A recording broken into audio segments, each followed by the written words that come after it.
In the late 1700s, after the American War of Independence, there was a tremendous movement of people into the maritime provinces, southern New Brunswick and Nova Scotia in particular. These United Empire loyalists, those who wished to remain loyal to the British Crown rather than join the newly formed United States of America, brought with them their bridge building technology, their Howe truss, their town truss, the Burr truss, and also the habit of covering the bridges. An uncovered bridge, a wooden span, had a life of about 15 years, but covered it was good for 80 years. In its heyday, New Brunswick probably had 350 to 400 covered bridges, but today we're down to fewer than 70.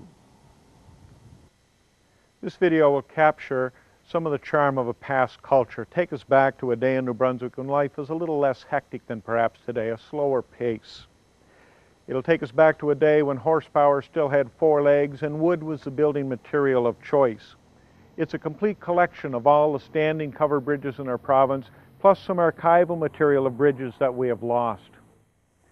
New Brunswick's covered bridges are now in their senior years. In fact, several of them have been retired. They're no longer available for moving traffic, but they are there for those who love them and for the tourists who come to see them. Soon all our bridges will be a curiosity of history, like the magnificent tall ships, the horse and buggy, or the drive-in theater. Join us on our tour. We'll travel from Calais, Maine, St. Stephen, New Brunswick, along the southern part of the province to Nova Scotia, and then up the Trans-Canada Highway along the St. John River to the province of Quebec. Get a glimpse of the last of the covered bridges of the picture province.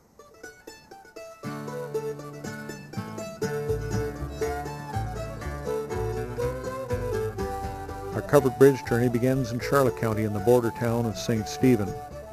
This is one of the busiest border crossings in New Brunswick. Many years ago, an international covered bridge connected Calais, Maine to St. Stephen. That bridge and many others in Charlotte County are now long gone. 7 bridges remain nestled along the back roads of the county.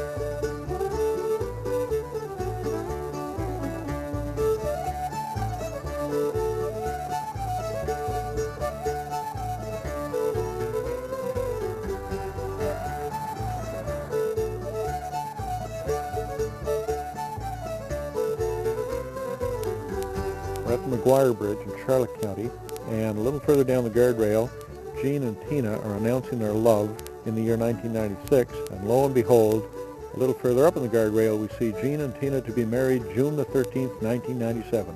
So Jean and Tina, we wish you all the very best, and maybe in a few years from now we'll be seeing some birth announcements on our guardrail as well. Congratulations.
St. John County is noted for its rugged and rocky coastline.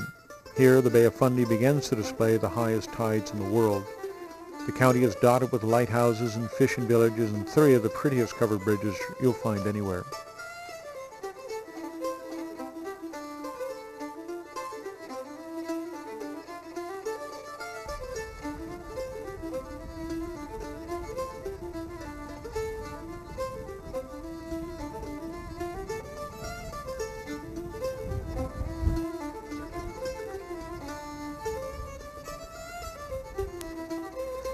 picturesque village of St. Martins on the Fundy coast is the last place in the province where you can photograph two bridges at the same time. The village is increasingly becoming a tourist destination, as is at the start of the new Fundy Trail. The quaint beauty of the fishing village is enhanced with a stately pair of old bridges.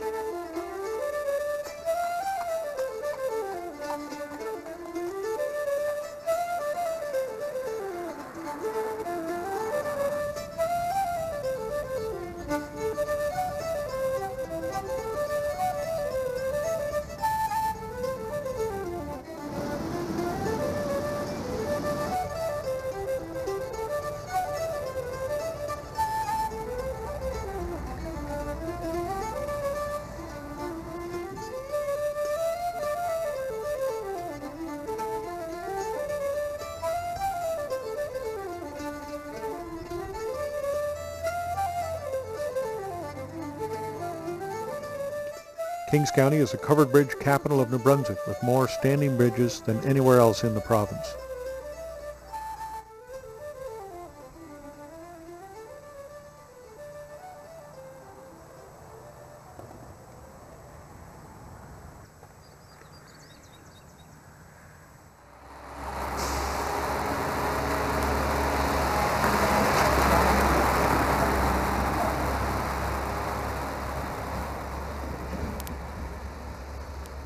Now, here's a classic problem with the old bridges. They really are like a house of cards, and once you start knocking down one card, the whole thing's going to fall in. This beam has been nicked by a truck going by. It's been knocked out of position, and the whole thing is really very, very fragile. When these beams are originally put together, see this one down here, they're like Chinese fingers, the children's game. And the more stress you put on the bridge, the stronger the joint actually becomes. But as soon as it's knocked out of alignment, then it's very, very fragile. We've had cases in the province of New Brunswick where a piece of heavy equipment would nick one of the main supporting beams, and the whole bridge would just literally fall right down on top of the piece of equipment.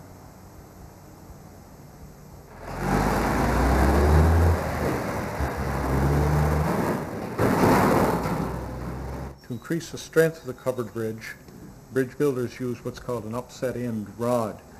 The very ends of these steel poles are swollen so that when the threads were cut into them, they didn't decrease the diameter of the rod itself and kept them very, very strong. A good covered bridge can be tuned like a violin or a guitar. The bridges should be slightly higher in the middle than at the ends. They should have an arch. And the engineers will come along with a large set of wrenches, and at the end of each of these rods is a bolt, and they can literally adjust the way that the bridge sets. If it's higher in the middle and a heavy vehicle comes into the bridge, instead of sagging in the middle, it becomes level and becomes very, very strong. And these joints that we talked about tighten up, and the bridge is at its strongest point when it's under stress. Back in the early days, the covered bridges were used for public announcement bulletin boards. Politicians would post their information on the bridge. Everybody in the community at one time or another had to go through the covered bridge, so it was a great spot to put anything that you wanted everybody in the community to see. And here's the reputation the bridges have for being the kissing bridges. We've got a love affair going on here between BW and N.B. Good luck, folks.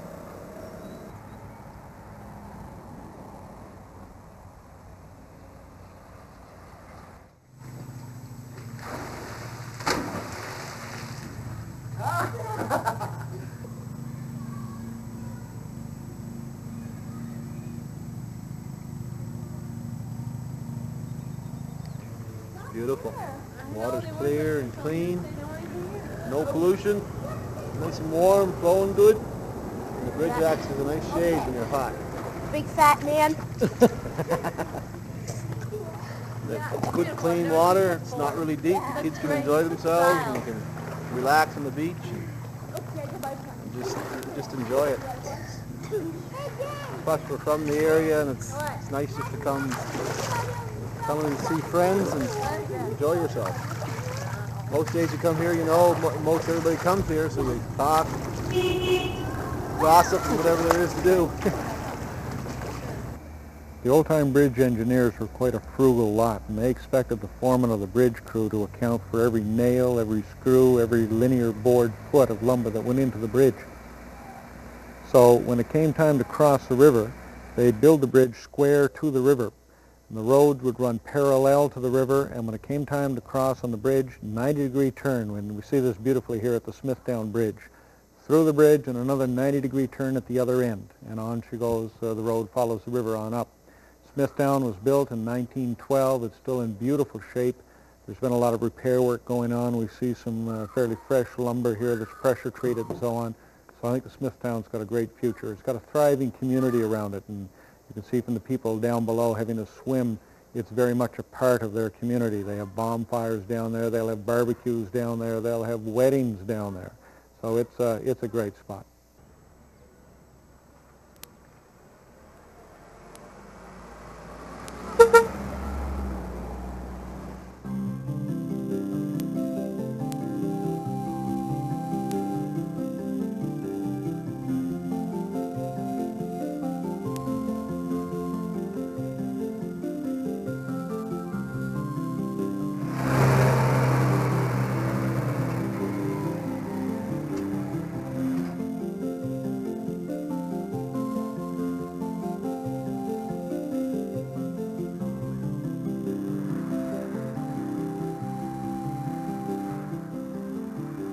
Back in the 60s, there was a group of concerned citizens in the province of New Brunswick who banded together, and they called themselves the League for Rural Renewal. They and their families took it upon themselves to clean up the areas around the covered bridges. A lot of the Kings County bridges received attention from this group. They'd come in, clean up the approachways, put up some picnic tables. In a couple of cases, they put up some white picket fences, and they made the bridges a very, very attractive sight to be. Lots of people would come out on a Sunday afternoon and have a picnic by the old covered bridges. This bridge received some attention from the League for Rural Renewal. The late James Nels, who lives across the river in Bloomfield, adopted this bridge. The siding on the bridge was in pretty bad shape, and the Department of Transportation wanted to put some new boards on the bridge. Nels would have nothing to do with that. He insisted that they go and tear down a few derelict barns and use those grade weathered boards to finish off the bridge so that it looked as stately and as royal as it possibly could. This bridge has just had a new roof put on it in the last 2 years. It's fortunate. It's very close to Route 1 from St. John to Moncton. A lot of tourists go by here, stop and admire the bridge. It's a high-profile bridge, and it's going to have a good future. A lot of our bridges are in very remote areas. There's not a lot of traffic going by, and vandals tend to pick on them, and they seem to be the ones that we're losing very, very rapidly. But bridges like the Moosehorn, I think we're going to see around for a long time yet.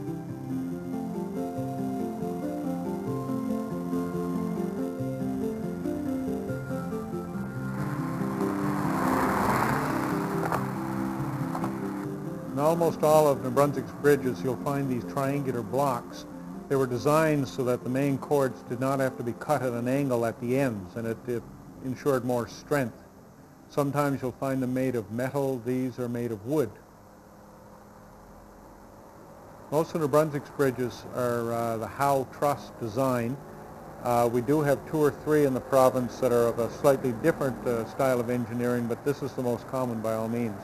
New Brunswick bridges tend to be fairly plain. When you go down to New England, you'll find that they are painted and very, very elaborate designs and so on, but ours were simple. Simple, and they lasted a long time.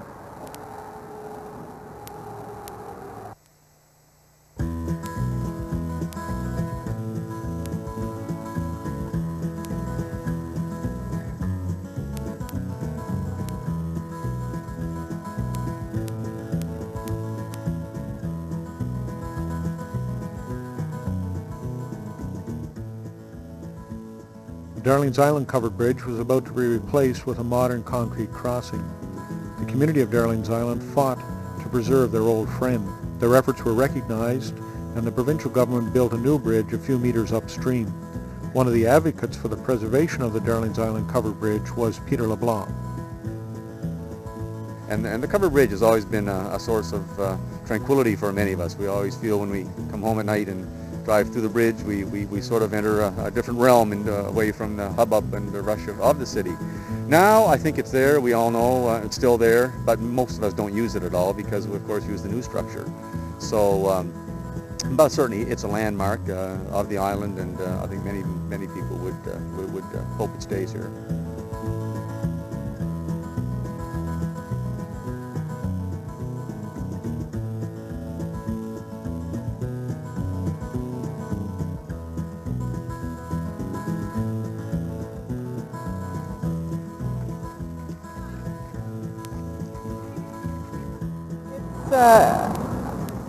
One of the last covered bridges that I know of around. There used to be another one at the other end of Milkers Creek when I was little, but it's long gone. There's a causeway there now. I would hate to see it go. I really enjoy it. When I was a teenager, there used to be what we called a bridge club. We didn't play bridge. It was a place to gather because there wasn't any corner store and there wasn't any community hall or anything in those days. It was where everybody met everybody else. I'll meet you at the bridge.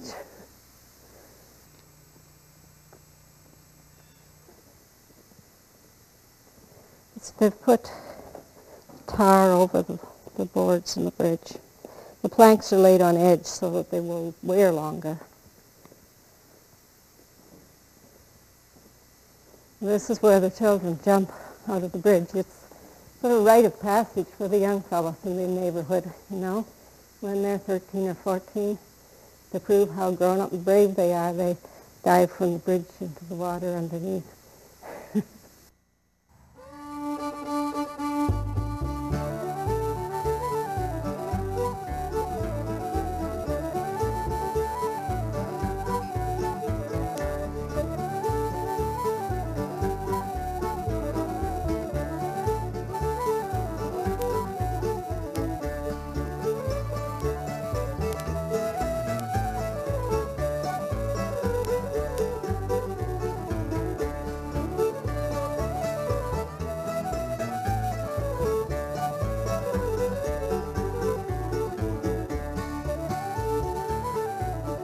On Highway 890 in Kings County, there's a store with a great focus. It's the Kissing Bridge gift shop run by Bob Alston.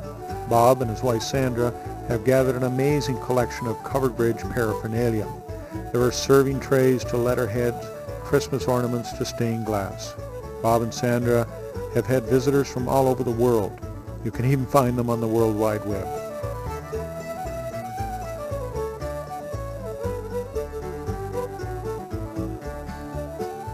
Ophio Covered Bridge gained national recognition when it was featured on a Canadian quarter. It was chosen as a symbol of the province of New Brunswick for this collection of 1992 coins. A granite monument at the entrance to the old bridge commemorates this event.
Plum Street Bridge, it's been there 1910, it was built, and the pilings were drove, the wooden pilings were drove with horses. Pulled the sledge up and dropped it and drove the pillars, I know that for sure. The chap that lives here, Johnny Hines, he's, when he was young in his teens, he had the contract for snow on the bridge. When they used to have to put the snow in to cover the bridge inside so that the sledges and the drags could go through it. Oh, about 7, 8 years ago, the young lads down the road here decided they were going to pull a Halloween prank, and they climbed up inside the bridge and they hung a 2x4 off a rope, and they figured they just had it the right height that it just hit the top of the car going through. And of course, by luck, the first car went through with his father and he took the windshield out on him. So it wasn't too good a Halloween for them young fellas. I think the government should take the responsibility and keep them a little better care of them. This one here, Plum Sweet, swimming season, the kids kick the boards off to swim. And then when they get them back on, come salmon season, they're all kicked off again so they can see the salmon under the bridge. Which they pull under the bridge, you can see them where they knock the boards out. But the government is slowly realizing they've got to maintain them.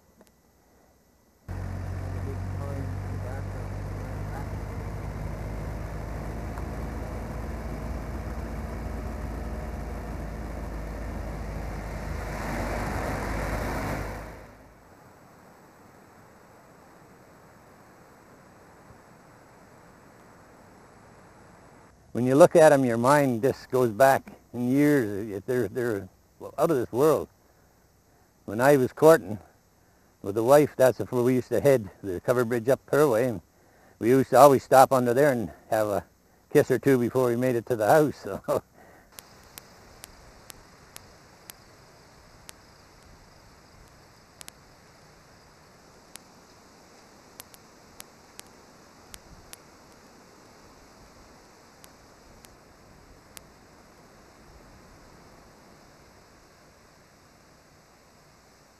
The truckers hate them, naturally, the loggers, because of the weight restriction and the height restriction.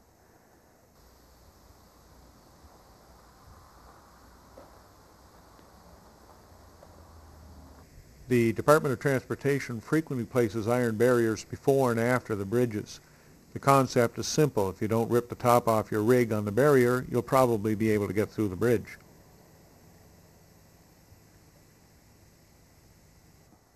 But as far as the scenery, they fit right in.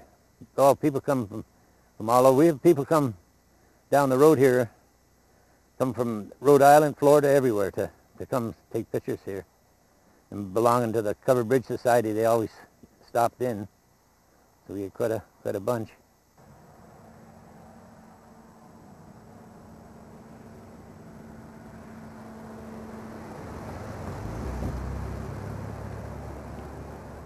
And I think it was October 1996. A sad event took place where a truck that was loaded with gravel, an overloaded truck, passed through this bridge from this direction to that direction. And about 10 seconds after the truck went through the bridge collapsed. The old Bell Bridge has been temporarily replaced with a Bailey Bridge.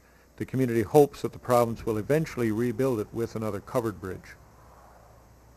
I guess when I heard about it and then when I came here, it was much like going to a funeral. I have never seen so many people visit a bridge that had died. And from what I understand, this seems to be the thing that takes place. All of these people had a piece of the bridge in their life. When the Bell Bridge went down, that I managed to salvage quite a bit of the timber to use for carving, which I hope to do some carvings out of later on, which is out of this world hard, I can tell you, in sound. This is out of the old bridge. This is the sleepers that went under, under the floor, and then there was planked in, and then another smaller sleepers, then planked again, and then the gravel mat, if it was done through, was put on top of that. But that's what that is. That's one of the sleepers. And on the Howe Trust, there's one of them there riders under that. I don't know what that there. That's different kind again. It must have been replaced. Queens County, too, has suffered a recent loss of a covered bridge. This is where the old Bayard Bridge used to stand. The valley was a lot different on the morning of March the 10th, 1998. Jill and Sarah Carson captured the last few moments of the Bayard Bridge on home video. Okay, we had heavy rains all night, and we didn't really realize that there would be a flood like this. And we happened to get up in the morning and look out, and we saw behind our house here it was flooded and up to the banks. So obviously we first thought of down around the bridge because we knew in earlier years it had flooded. So we decided that we'd get in the van and go for a drive to see what we were going to see, and we were stunned when we went down and saw how high the water had came so quickly overnight, and that the bridge had already started to go sideways.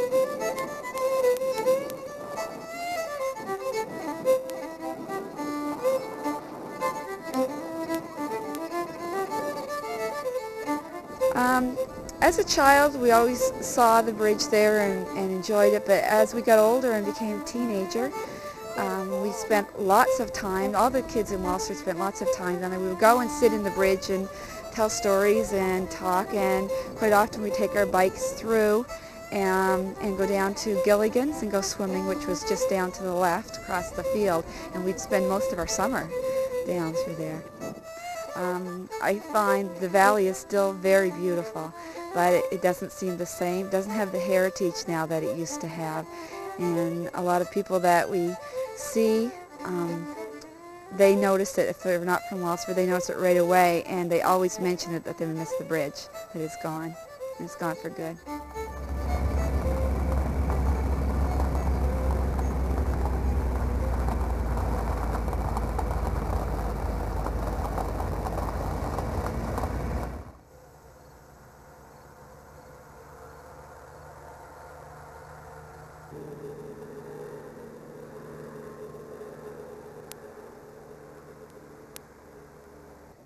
We're in Upper Queens County on the Burpee Bridge, and the Community Bulletin Board is in full swing here.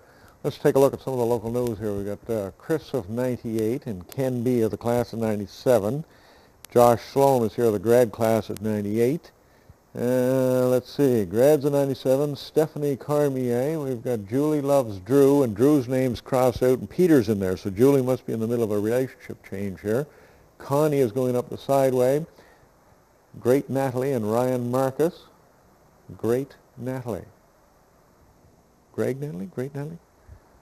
Who said the class of 98 couldn't spell? Look at this.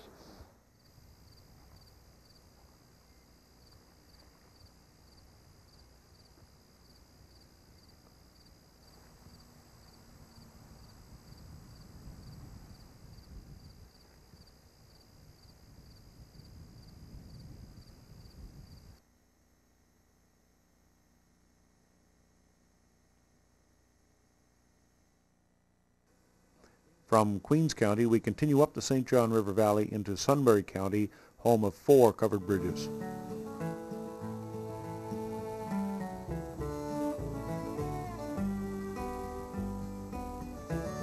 We need them because it's our history. People relied on bridges like these. They were hauling milk and lumber, and the only way to get across these streams in high water. And it's been here. It's like your home. You utilize it all the time. It's a beautiful thing. We all love it.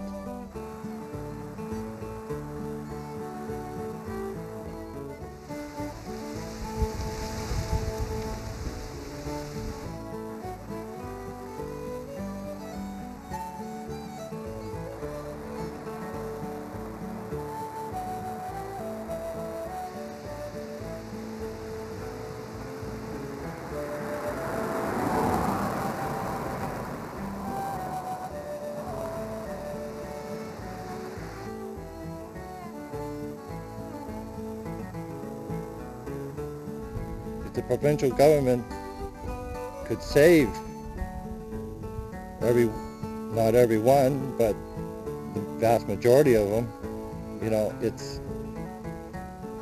It's for our kids. It's for the future. Future doesn't have to be steel structures 20 stories high. It doesn't have to be subways. It doesn't have to be modern bus services. This is just a small bit of New Brunswick, and it doesn't take that much to save a little bit of New Brunswick for our children and our children's children.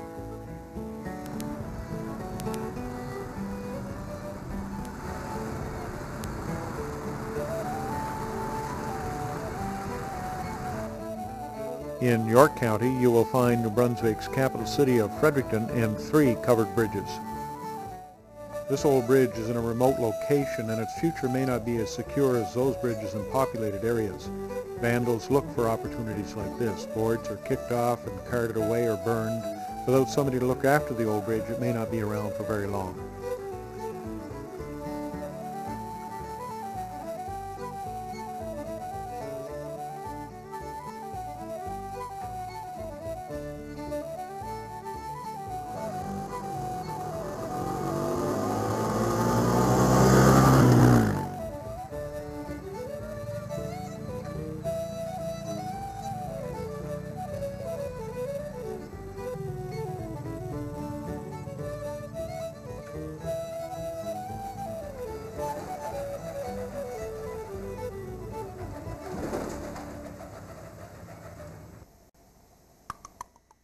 The Trans-Canada Highway continues into Carleton County, home of the longest covered bridge in the world. At 1,282 feet, it crosses the St. John River at Hartland.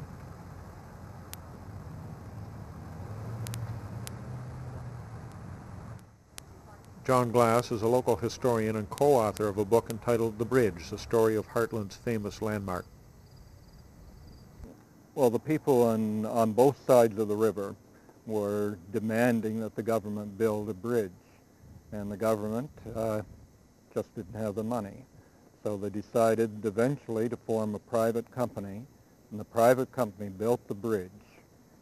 It was then for 6 years they charged tolls, and then about 20 years later, the 2 western spans of the bridge went out with the ice, and at that point they covered it. So it wasn't covered at first, but it was covered in 1921.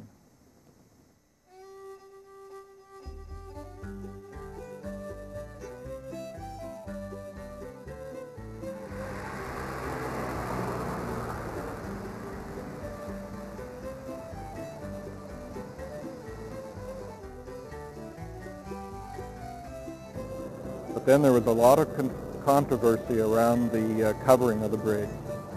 Some people were very concerned about what effect it would have on the morals of the young people to have a covered bridge right in the center of town. And we even had sermons, I understand, that were preached on the fact of what a covered bridge would do to the morals of the young people. The covered bridge, and I guess all covered bridges, are both kissing bridges and wishing bridges. And if you make a wish when you enter the bridge, and of course this can't be the driver, but the person will make their wish, cross their fingers, close their eyes, and hold their breath. And if you're able to do that clear across the bridge, your wish is very likely to come true. And of course, the kissing bridge, it's just an area where you're supposed to steal a kiss from your spouse or partner. Walked across the bridge with my boyfriend, stood in the middle of it, and laid a big one on him. And I was the initiator. Couldn't wait to grow up so I could actually stand on the bridge and kiss. I remember when I moved from St. John. I was 8 years old, September the 4th. When you come from a city and move to here, it's quite a shock. I remember coming through the bridge and my father telling me to hold my breath and make a wish, because if I made a wish, it would come true. So I made a wish that Hartland was a good place and I could feel as comfortable in Hartland as I did in St. John. And it took a couple of years, but guess what? My wish come true. And I remember the enthusiasm and my heart pumping as I drove through this bridge that was covered, and it was so awesome. And when you come out the other end, you came to this quaint little quiet community. And I can remember feeling so overwhelmed. It was just, I remember the next day coming down and just standing on the bridge. And as a little girl, it just seemed like such a huge thing. And I've been very proud of it ever since. A Washington paper, I think it was back in about 1960.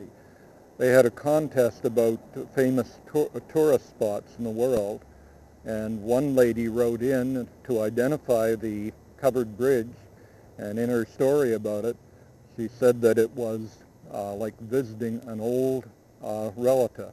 When you came, and you almost could feel as if somebody from your past was there. And I think a lot of our ancestors worked on the bridge, and certainly a lot of them fought and worked hard in order to get it here, and we're very proud of it. I mean, look at it. Look what people did. I mean, they built this 100 years ago. I mean, think about 100 years ago, you know, the technology then as opposed to now, and to build this bridge across here and to connect Somerville with Heartland. I mean, the thrill of the connection was just unbelievable. You know, you talk to some of the 80-year-old men in town who remember their fathers telling them about the thrill of the connection. It was just like the biggest day ever. It was just the biggest day ever. So to me, when I look at that bridge, it's Heartland. It's what we are.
The bridge was built, I think, in 1884, the original bridge, and the ice took it out in 1895, the next spring. Well, it was built back again in 1896. It was just taken for granted, I guess, it was always going to be the span on the other end of the bridge, but there was a house down along the riverside that got on fire. One day, it was about noontime in 1932. It was in the summer, I think it was in July or August, and the sparks from the fire went and struck the roof of the bridge, the span, because it was covered with cedar shingles. It caught fire. Well, we had no fire department, and so the span on the other end of the bridge broke, or burned. And it got into the asphalt, and it was burning across the bridge, and they knew it would come to this side. So they dug up a space. They wondered how to stop it, and that's how they got it stopped. They dug up a space in the floor, about 3 or 4 feet in the floor, and the bridge, the fire burned itself out and fell into the river. Back when I was I was a very small girl, too small to know, and there was a man found in the bridge dead. And there was another man in the village who left very, very fast. The night before, there'd been a big poker game. This man that was dead had won the pot, and they'd won quite a lot of money. This man that disappeared, he had lost a lot of money. When they found his body, there was no money in his pockets. And they always figured that. Nobody could prove it. I don't think they ever even tried to. They just took it for granted that a bunch of them had been playing poker and he'd been dead. He was killed or something. But that was the murder, and that took place on the bridge. To the north in Carleton County near Johnville lies the Keenan Bridge. This kissing bridge has a darker side. Anne Brennan is a heritage artist living near the bridge. The Keenan Bridge was built in 1927, replacing an older bridge that was built earlier on by the early settlers who came to the area. When they built the new bridge, they sort of changed the road, straightened it out, so that it would meet the new bridge at this particular point where we stand now. When they were digging the post holes for this bridge, they uncovered a human skull, which led to great speculation. There were no other bones except the skull. And the local men asked the road supervisor at that time what they should do with it. And he suggested that they take it over away from the river and bury it. And he just said to bury it deep. So then from that point on, we sort of went from story to story until we ended up with a covered bridge that's much used, much loved, and much revered by the local people, but also carried with it a tremendous ghost story. And the pattern of the ghost spirit seems to be that it's a woman figure and that she usually joins people driving through the bridge. In the olden days, of course, it would have been by horse and carriage or more horse and wagon in the country area, and she would get on at one end of the bridge and drive to the other end of the bridge. And I would say a number of people have had this particular experience of being accompanied through the bridge, but she always leaves them at the other end of the bridge. Oh, I have no fear in the world of the bridge. I'm not afraid of ghosts. Frances Cullen lives at one end of the Keenan Bridge. I do feel there was something in the bridge because there was too many people had experiences there. There had to be something. They weren't all liars. There was one man, especially many years ago, his sister was married and lived up next door to me. He had a horse and sleigh, and he was going up this road to visit his sister on Sunday afternoon, and when he came through the bridge, no one but himself, and the story is, when he got through the bridge on this side, there was a lady all dressed in black sitting in with him. And she sat with him, and the horse was terrified, and it more or less ran away and raced up, and she apparently disappeared down here, somewhere around our gate on the road, and he went on up, and turned the horse into his sister, and he fainted and fell in the door. Now that's the story, true or false.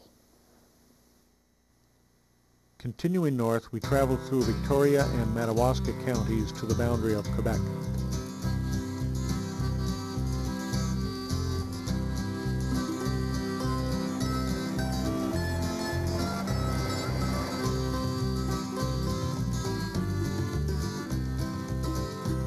I crossed the bridge on a shiny day, and the time it took was the time of day when the sun it slowly fades away. Life is nothing but bridges. Daylight means a seed to grow. Streams increase as the rivers flow. Time is testing all I know, just fixing broken bridges. Take me back to the other shore. I've seen this one a time before. I'm not stranded on this bridge. One more step and I'm over the edge. A crack appears in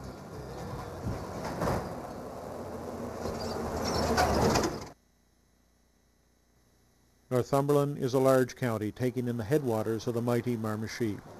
There used to be many bridges crossing the rivers and the streams of Northumberland. Only one covered bridge remains, the oldest one in the province, Nelson Hollow. Nelson Hollow is one of two bridges still standing in the province featuring a hip roof. Kent County, home to much of the province's Acadian population, boasts the warmest saltwater beaches north of Virginia and some beautiful old covered bridges.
They're drilling test holes to put a new bridge up parallel to the Mouth Bridge, and probably will start work on that next summer.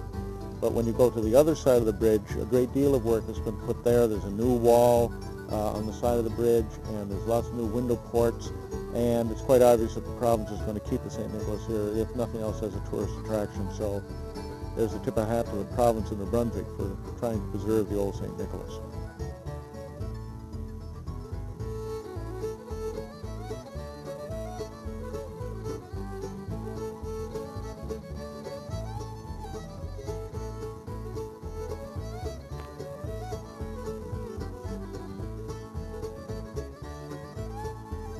Westmoreland County winds through the St.Martins marshes to the border of Nova Scotia.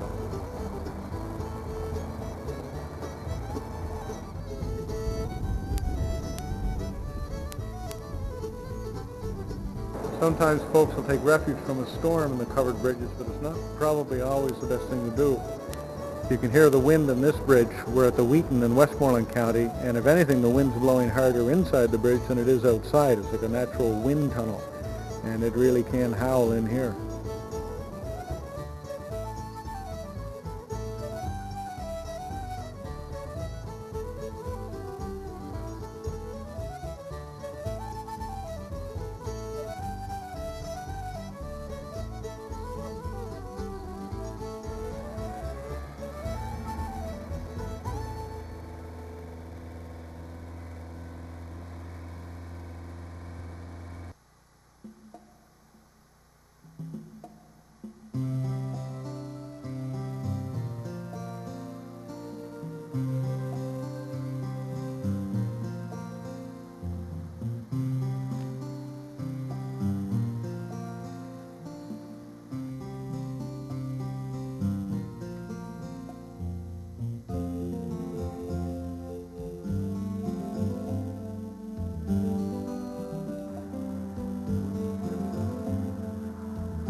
We're in Moncton, Westmoreland County, and this is the Magnetic Hill Covered Bridge.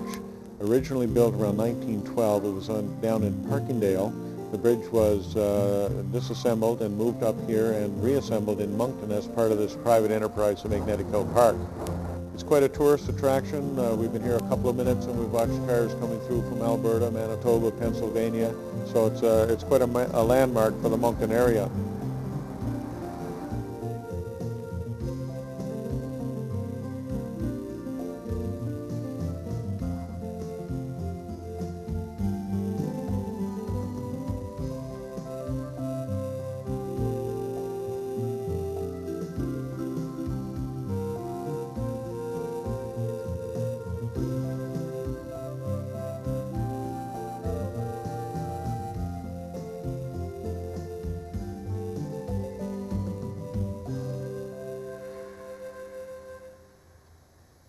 Albert County is ruggedly beautiful and home to the only national park in Canada with covered bridges. This is also where you'll find one of New Brunswick's most ardent defenders of covered bridges, Mary Micah. Well, this was the first of my bridges that I was able to save. That one was already in danger because they have been taking down all the covered bridges along the Highway 114, which leads from Fundy National Park to Moncton. And I thought that at least this one, that only one that is still left, should be preserved, if not for nothing else, for the fact that tourists and all the local people enjoy it. And you can see right here in the background, there are people picnicking right now, and there are tremendous numbers of tourists who are stopping here, taking pictures and kissing in the bridge. For many people, this is the only covered bridge that they might encounter. This is Crooked Creek number 3 in Albert County. She's called number 3 because it's the third bridge to cross Crooked Creek from its mouth. The bridge was put up in 1945. You can see from the surroundings she's in a very, very rural setting, and obviously the people in the community have a lot of respect for the bridge because it's still standing. It's a long trek in here from the main highway over some pretty rough roads, so you want to be in here to see this bridge before you're going to make that much of an effort to come in.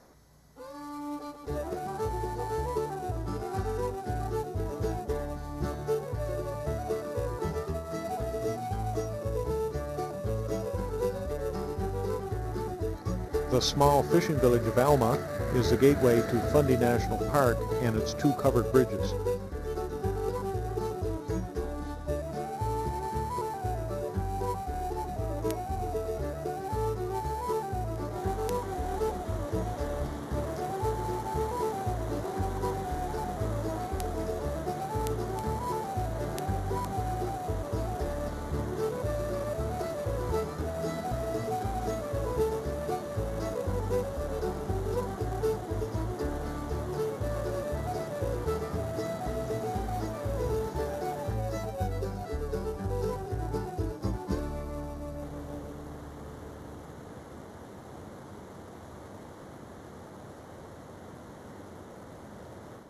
In 1992, Point Wolf Covered Bridge was destroyed when a construction crew blasted overhanging rock. A large boulder struck the bridge, causing it to collapse into the riverbed below. Parks Canada was convinced to reconstruct the bridge. Rob Walker, an employee of Parks Canada, oversaw the reconstruction. So this is a how truss covered bridge built with 1990s technology. And I'm quite certain that this bridge is going to endure for a long time. It's probably the last one that will ever be built in New Brunswick, if not in North America, on a public road. And who knows how long it's going to last, well into the 21st century, we hope.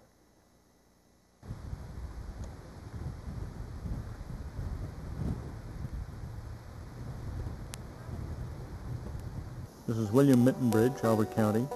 Although it's off the beaten path and it's no longer in use, the bridge is in very, very good shape. It's being well taken care of by the community. The approaches to the bridge show some fresh lumber, and there aren't any boards missing. It's in very, very good shape. It's another burr truss. There's only a few of them left in the province.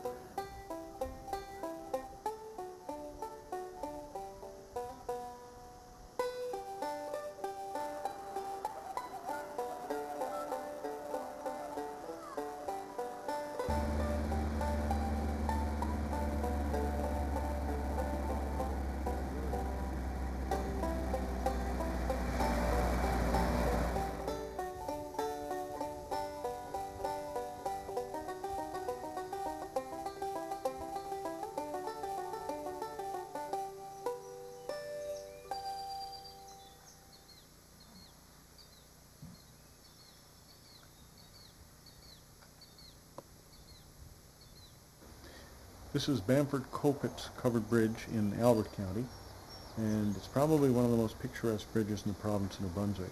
Beautiful setting. It's a unique bridge in a number of ways. It's a burr truss as compared to a howe truss, which most of the province's bridges are. And the burr truss is distinguished by long, strong carrying beams going up diagonal to the surface of the bridge. There are very few of the big, heavy, upset rod iron posts that we saw in other bridges. They're quite fine in this bridge. It looks like a lot of the original equipment here. The floor looks like the original flooring. It hasn't changed much since the bridge was built.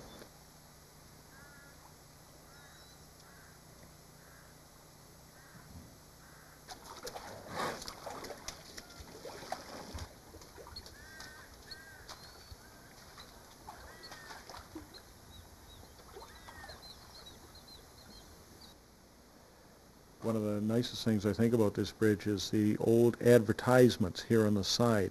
McLeod's Fine Clothing, the latest in fashions, and somebody over here is advertising for eyeglasses, and at the far end of the bridge is an advertisement for sleighs and ropes.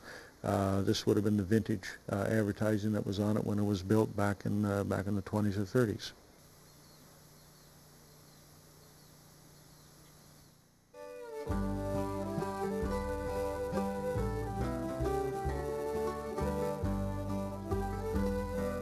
At one time, New Brunswick had hundreds of bridges. Most are gone, but a few survive in old photographs. Here are some we discovered which show old New Brunswick as our grandparents knew it.